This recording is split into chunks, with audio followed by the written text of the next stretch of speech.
For my job, specifically for Call of Duty World at War, Pour Call of Duty World at War, j'interviens surtout comme expert historien.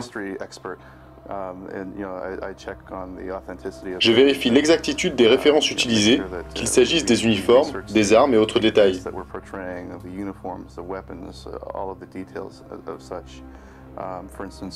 Je suis même allé interviewer l'année dernière des vétérans de la Seconde Guerre mondiale pour glaner des informations afin de réunir le plus de détails possible.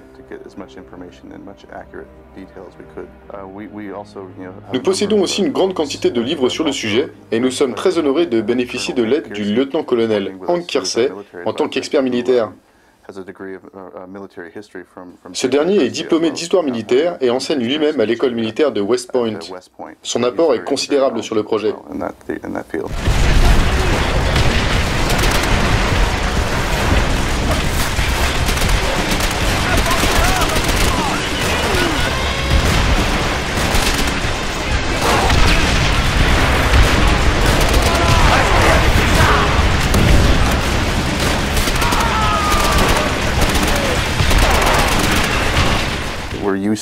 Nous avons l'habitude de développer des versions de Call of Duty en Europe avec une armée alliée s'attaquant aux troupes allemandes. C'est ce que l'on fait depuis des années. Mais lorsque l'on a essayé de faire notre campagne du Pacifique en intégrant l'intelligence artificielle des ennemis au jeu, on s'est dit que quelque chose ne tournait pas rond. Au début, on n'avait pas vraiment compris pourquoi. Après quelques recherches, on s'est dit qu'il fallait que l'on différencie radicalement ces deux types d'ennemis. Mais comment faire ? Alors nous sommes repartis à nos recherches et nous avons découvert que les soldats japonais se cachaient dans les arbres et s'attachaient eux-mêmes une jambe pour ne pas tomber. Ils se cachaient dans des trous, des grottes et se réfugiaient dans des bunkers. Ils s'infiltraient même derrière les lignes ennemies, faisaient semblant d'être morts et attendaient patiemment qu'une unité passe par là pour donner l'assaut. Voilà le genre de choses que l'on devait impérativement faire figurer dans le jeu pour réussir notre pari de réinventer le FPS sur le thème de la Seconde Guerre mondiale.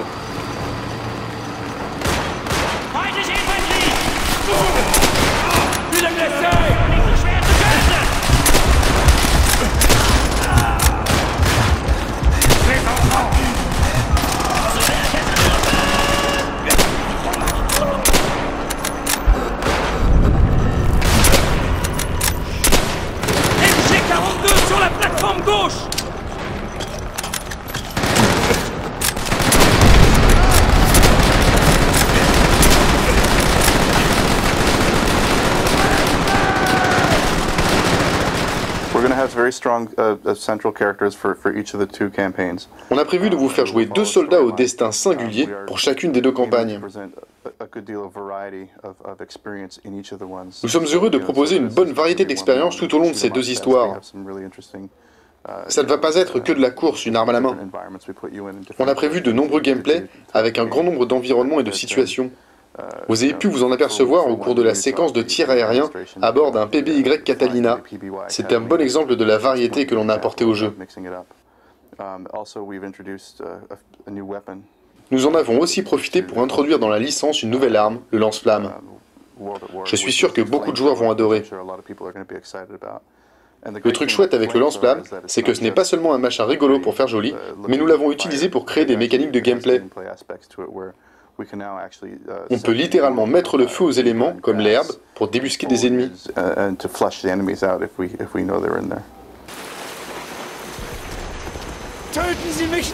Ils peuvent toujours me supplier. Vous ne méritez aucune pitié. Parce que vous avez montré de la pitié pour notre peuple.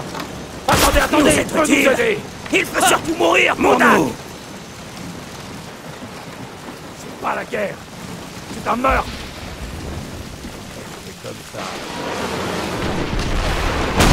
C'est de la folie. On vit ensemble. As I mentioned before, we're going to have a storyline that the player will follow through with, Comme je vous le disais, on va suivre l'épopée de deux soldats que l'on vous présentera d'une façon similaire à ce qui a été fait dans Call of Duty 4, Modern Warfare. On souhaite vivement garder le joueur au cœur du jeu pour qu'il vive intensément cette expérience qui prend aux tripes. Avec notre volonté de redéfinir ce genre de jeu, on met un point d'honneur à régler la musique à la note près. Un soin méticuleux est aussi apporté à la manière dont les niveaux sont introduits. Tous ces éléments sont intimement liés pour fournir une expérience inoubliable. La franchise Call of Duty est connue pour la qualité de ses effets sonores. Nous avons ici au studio un ingénieur du son fantastique qui n'est jamais satisfait des résultats obtenus. Il n'a de cesse d'améliorer son travail encore et encore. À tel point que s'il nous manque le son d'une arme, on en trouve une et on va enregistrer ces bruits sur un champ de tir. Et l'on n'enregistre pas seulement l'arme qui tire, mais aussi le son de l'impact et le bruit de la douille qui touche le sol. On enregistre tous ces sons à différentes fréquences, puis on les mixe tous ensemble pour créer le son le plus fidèle possible en effet surround.